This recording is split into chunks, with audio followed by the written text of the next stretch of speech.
Culture Geek, c'est avec Frédéric Simotel. Bonsoir Frédéric. Bonsoir Céline. Alors, ce soir, vous nous présentez des moteurs de recherche qui, disons-le, font vraiment passer Google pour un papy. Voilà, l'actualité aujourd'hui sur les moteurs de recherche, c'est la sortie de la version française du moteur de recherche Bing.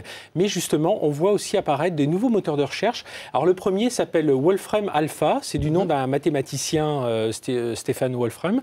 Et qui, alors là, il y a une démonstration qui a un petit peu de mal à démarrer. En fait, on pose une question et il y répond de façon instantanée.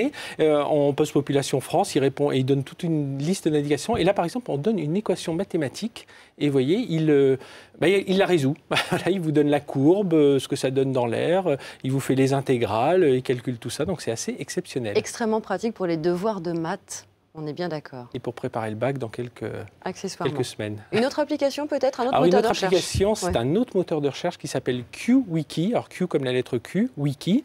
Ce sont des Américains, même des Canadiens qui font ça. Alors là, c'est assez sensationnel. On le voit à l'écran. On rentre le mot Nicolas Sarkozy. Et alors plutôt que de nous renvoyer vers des sites info, Gouv, des sites qui ramèneraient à Nicolas Sarkozy, il monte carrément la vidéo avec des images de Nicolas Sarkozy, des informations. Il nous met des liens vers des sites de Jacques Chirac, de l'UMP. Voilà, alors il y avait une autre...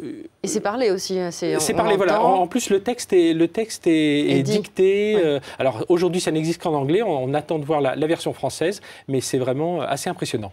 Merci beaucoup. C'est encore une nouvelle façon de faire des recherches sur Internet. Grâce à vous, Frédéric. Merci beaucoup. Bonsoir, Céline.